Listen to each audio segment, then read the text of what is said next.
St. James, this live is for you. I made this live specifically for you. I came back, I was knocked out just now. Let me say this to you, specifically to you. You can't reveal anything, say anything, try to get in the trenches about my situation with my former pastor, because you really don't know. There is, first of all, I know something that you don't know. I think you might want to retreat. I know something about this situation that you don't know. So for that and that alone, you should retreat. For real, for real. I keep telling you, you think you know these people, and you don't really know anything about my former pastor. You can't get in the trenches and shot. See, pay attention, pay attention, pay attention. When soldiers go to fight, they are giving all of the information. You're not listening to what I'm trying to tell you. You think you know, but I assure you that you don't. You think you know, but you don't. Let me spell it out for you. uh, my former pastor is the most powerful man here in Philadelphia.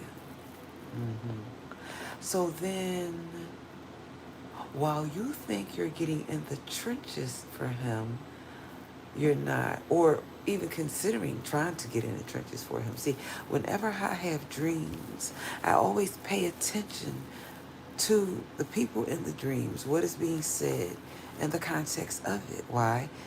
Because I have the gift of prophecy, as jacked up if you might have think my life has been. Sometimes I can see something that happens to me, before it happens, or while people are planning against me, or I never really tell people the extent of my gift of prophecy. I usually don't. But I am suffice to say that this story that happened with my former pastor, you should have never reported on it, because you actually tried to paint a picture of him that you did not know. I mean, I ain't going to drag him, but I'm just telling you, it's a lot about the situation that you don't know, you know. But I mean, then again, I do live here in the city of Philadelphia, and you do live out in California. So we're not even on the same time. We're not even on the same coast. Like you're all the way over there. He's here. I said that exactly like I meant that. For a reason yesterday. You know, somebody made it a point to turn down St. James Street when I told them not to go that way. See, pay attention to how I said that. I said not to go that way. Yeah, right. No, I wasn't being smart. It really is a street in Philadelphia called St. James. And I really did tell them not to go that way. I'm not being smart right now, I'm being real. This really did happen. But it wasn't because of any other reason than the way I was telling them. See, I don't need a GPS signal in Philadelphia. I've been here 51 years of my life. If you're downtown, I know where I'm at. So yeah, yeah, that was what it was. I don't need the GPS signal downtown or Philly, West Philly, University City, South Philly, any part of it, um, West Mount Airy, Chestnut Hill. I might get a little lost up there in the Germantown Avenue. I ain't gonna lie about that. Even though I used to live up Chestnut Hill, I ain't live that far up Chestnut Hill. But the point I'm trying to make, St. James, is this. You know, you was quick to run and do a story about the Reverend Dr. Alan Wilder, but I ain't seen you do no story since I revealed some things about him. Right. See, you probably think that the things I've said were not true. And they are. Because I want you to consider this. You, Miss Cruiser, Jay Wilson, if what I said about the Reverend Dr. Alan Waller was not true, you don't think Pastor Waller wouldn't sue me for defamation? See, y'all are not picking up what Alan has already put down. He would never sue me for defamation. Y'all are blind like to the fact of the truth. So for 10 whole years, I just walked back in his church. So are you telling me that the most powerful man does not, y'all not picking up what he's putting down. Alan does not need to sue me for defamation. And I said that exactly like I meant that when I didn't call him by his title.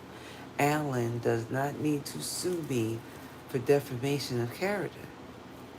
He doesn't. I didn't defame his character or slander his character. I just mainly told the truth. And I'm not on here dragging him right now. This is not a drag. We had a disagreement and we fell out 10 years ago. To the 10 years that we fell out, my silver fox. It's the reason why I'm calling Alan my silver fox. Because he has been exceptional to me. He has been. No, maybe he didn't do what I wanted him to. He ain't supposed to. He's not my puppet.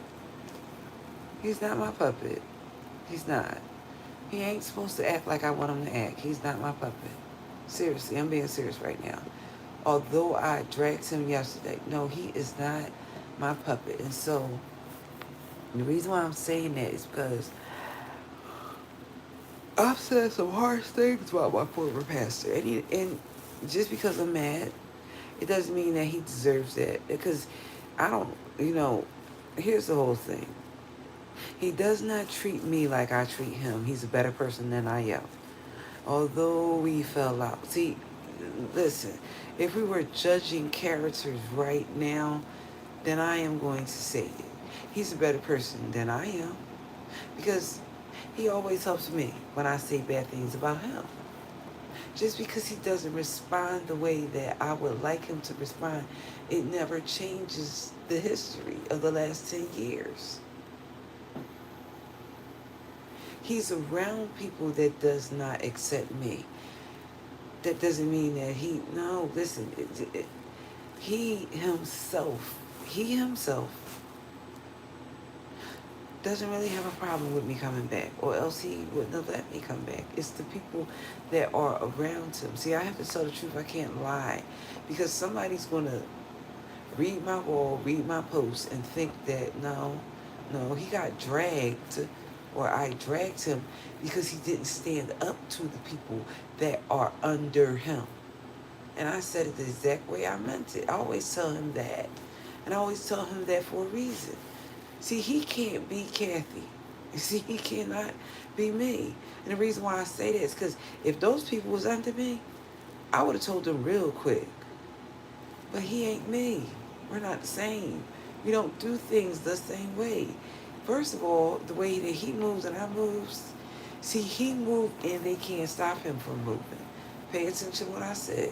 They talk and he moved. They do a whole lot of talking. I ain't gonna say he don't listen. I'm gonna just say they talk over there and they don't like me, and he knows that. So yeah, when I came back,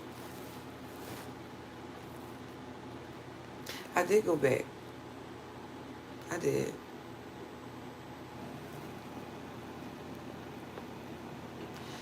He can't sit there and say, I don't wanna drag my former pastor. The reason why I don't want to drag him is for this one reason. Because we spent a lot of time arguing back and forth. So then when we don't straighten it out the right way, it still doesn't do justice to the God that we serve. Because if I drag you on my Facebook page and people see that everywhere, All the people that know me and you are going to say it's a shame that they couldn't it's a shame that they couldn't straighten it out. That's all. Everybody that knows about this situation, whether it be Dr. Reed, Bishop Fudd, it doesn't really matter. None of those people think that it's okay that this is going on. Don't, because see, they represent the kingdom. And when you represent the kingdom, you will not think that somebody falling out 10 years ago is okay, because it's not. And Alan, I'm not coming down on you right now. I'm just telling the truth.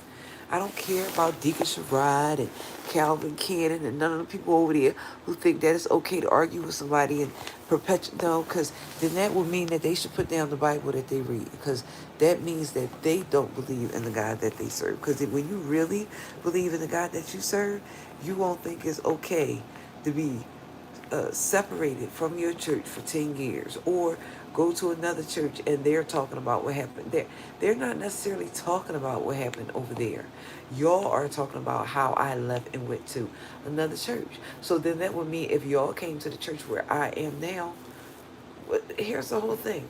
I was at y'all's church and I wanted to make amends with y'all. Y'all are the ones that didn't want to make amends with me, so I went somewhere else. Simplified. Now, I didn't really try to tear your church up. If I were to really sit here and say, I didn't try to tear y'all church up. Y'all acted ugly, and I gave you back ugly. I gave y'all back the same energy that y'all gave me. The only difference was y'all acted ugly, and there was nobody to see y'all do that day. But when I put it on the internet, let it be known, the whole world know. Well, God already knew. So if I never would have acted like that and put it on the internet, God would have known. But see, I gave you all back the treatment that you gave me for a reason, because it is time for it to be straightened out, because we don't ever serve a God that leaves things jacked up. And the fact that you all keep swallowing communion and thinking that we do proves that it's something wrong with y'all walk with God, not mine. Because why would God tell you in Isaiah, come now come now, right now, not 10 years later, not right now. Now means now. You all don't have an excuse. You're without one. See, I don't really want y'all to think that y'all going to have unforgiveness in your heart and you're going to enter heaven. I don't want you to think that. Please don't think that, because you're being misled. And you're not being misled by your pastor either, because he did try to let me back in, but y'all are the ones that wanted to throw me out and still think y'all going to make heaven. Baby, if y'all going to make heaven, my hair going to grow back. And I really mean exactly what I just said. And I ain't being smart right now. Y'all won't make heaven if you can't reconcile with me. That's Bible. That's not a Catherine said. That's Bible. Ephesians 4:32. To forgive. Whatever happened 10 years ago, it is certainly time to straighten it out. It doesn't matter what it was. It doesn't matter what it is. Because every Sunday that y'all get up there and prance around the church over there at 230 West Coulter and 2800, and you don't make it up with me, you're making people think that this is how Christians act. No, this ain't how Christians act. This is how y'all act. Now, I'm not going to be on here too long. I just wanted to say that I'm willing to make amends with you all, but I am not going to come back on you all's premises to do so, because y'all acted real ugly. Now, if y'all turn up in my church, I ain't got no choice but to talk to you because you're there. Or if you want to meet a neutral place, we can do that too. But I ain't coming over there where y'all at, telling y'all that now. I ain't doing that. Because y'all don't like telling the truth. And God is a man that's about truth. Or else the Bible wouldn't say this, and I'm closing. Numbers 23:19. God is not a man that he should lie, neither the son of man that he should repent.